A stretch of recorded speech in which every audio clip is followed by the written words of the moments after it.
Hello everyone, finally getting around to another request.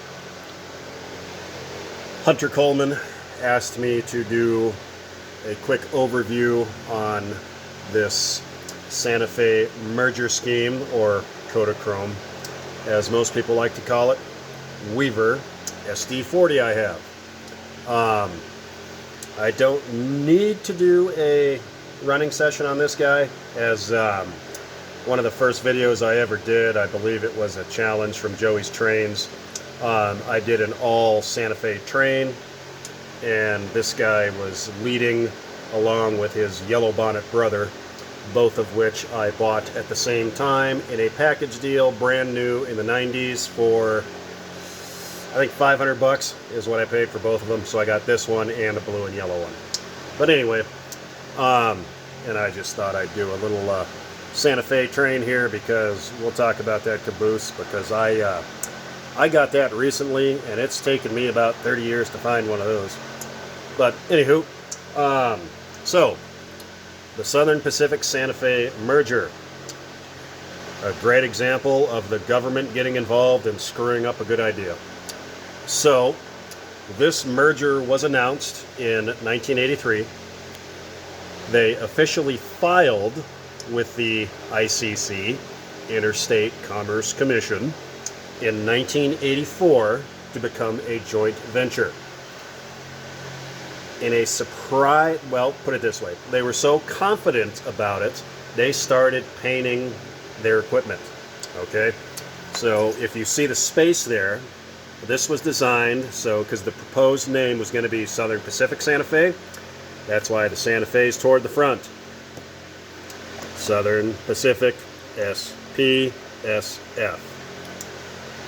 If you look at Southern Pacific locomotives, they will say, painted in this scheme, they will just say SP back here. So they were somewhat smart, just in case something wouldn't happen, would go bad. So, as it turns out, in a surprise decision in 1986, the ICC denied the merger. At the time, they stated it would have been too big of a Western conglomerate, and basically it would have hurt the Union Pacific. How stupid is that? But anyway, another fun little tidbit here among rail fans. There are a few that actually have the SPSF, and that garnered the nickname "Shouldn't Paint So Fast." I'm not making that up. But anyway, the failed merger actually really crippled the Southern Pacific, and in 1989 they actually were bought by the Rio Grande.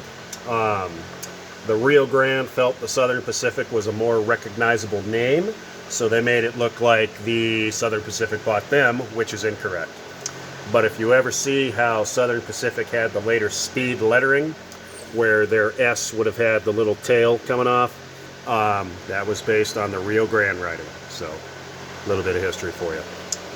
But anyway, once again, beautiful locomotive. You see the Southern Pacific version of No Gauge a little more than you see the Santa Fe. I know Lionel recently did the SD40T-2s in this Kodachrome. And they actually did some road-specific details, so I commend them for that. But I know MTH in the Proto 1 era, they did an SD45 in this scheme for Santa Fe, which I am trying to find. When they do come up, they're a little too expensive for my blood.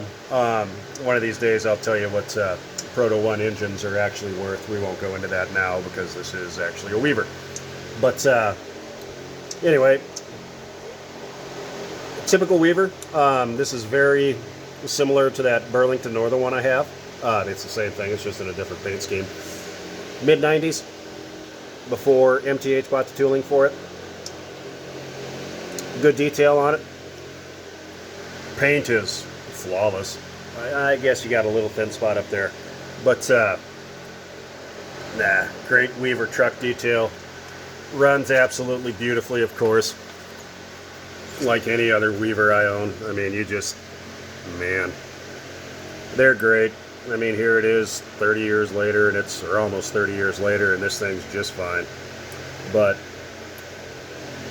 road specific detail there, the number boards being blocked out. But yeah, just a beautiful scheme. Beautiful scheme.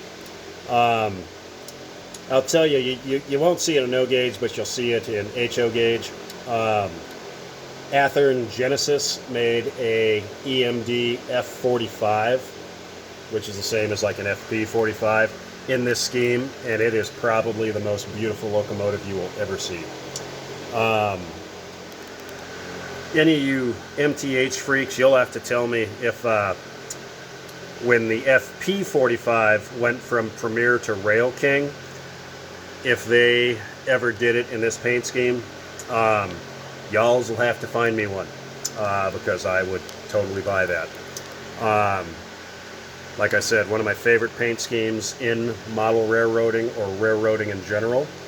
When I was a kid growing up in California, I remember these all the time. They were all over, because obviously in the Los Angeles area, your two biggest railroads were Southern Pacific and Santa Fe. So you would see these everywhere. I just thought this was what color they were. I really did. And I actually preferred this over the Bloody Nose. I know the Bloody Nose became by far the most popular Southern Pacific scheme, but I always liked these. But anyway, I just thought real quick here, we'd throw a little Santa Fe train in here. This is actually a very late K-line boxcar, scale boxcar. A lot of separate details. I won't do it because I'm mono-handed here. Your little latch actually operates, opens, and that's how you open the door. You got your sprung trucks and all that good stuff. This later K-line stuff, man, you can't beat it. I have a few Lionel boxcars from this era, like the PS1s. They're extremely well detailed, best rolling stock I have. But if you pick this up compared to that, you're going to be like, what the hell? This thing will last forever. But the coolest part of this video is this right here. I found this probably, and this has been showing up in my videos, I don't know, 2-3 months ago. This is an Atlas Master caboose in the Santa Fe merger scheme. Man, I was happy to find this. And I got this for a steal. I paid like 25 bucks for this. As my wife said, look how cool that is. That little dude's got a cup of coffee up in there. Separate windshield wipers. This is right before Atlas went to the rolling bearing caps, but I'm fine. A whole lot of detail. I'll pull him and put him up front here, but we can kind of put the Santa Fe a little bit here. He's got the flashing roof beacon. He's got the real dumb horn. Well, I don't mind it, but here we go.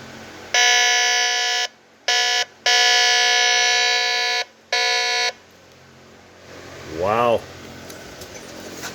But yep, typical Weaver. Runs perfect. Runs perfect, runs slow. And like I said, I'm pretty sure these SD 40-2s have a helical cut gear versus the C630s and C628s, because these guys are just quiet as can be. So you really gotta love these things.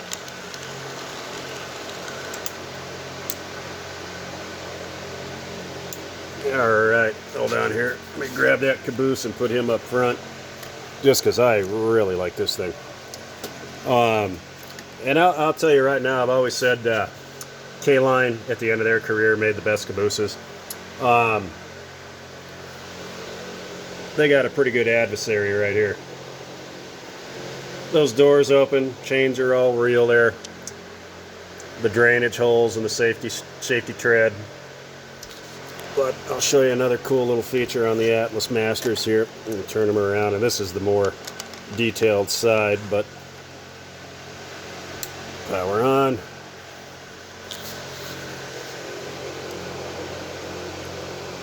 I love the prototypical blinking rates of that light. That is just too cool. But Yeah, take a closer look at this caboose. This thing's just awesome. Great detail. Not good detail, great detail. Even for today. Got your windshield wipers up there. No horn or anything, but I could care less. Some little riggers there for your smokestack. Toilet vents. Another guy back here. That awesome paint scheme. The blinking light's only on one side, but man. Legible writing everywhere. Data plate. See when it was made and everything. Scroll in so my old ass eyes can see what that say, 79, somewhere in there. But yeah, pretty modern caboose. I believe this is similar to that K-Line one. This would have been an ICC, International Car Company caboose, but in here we can flip him over as well.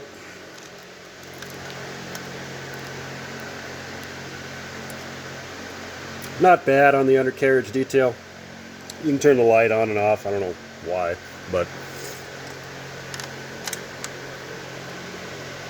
yeah, quick little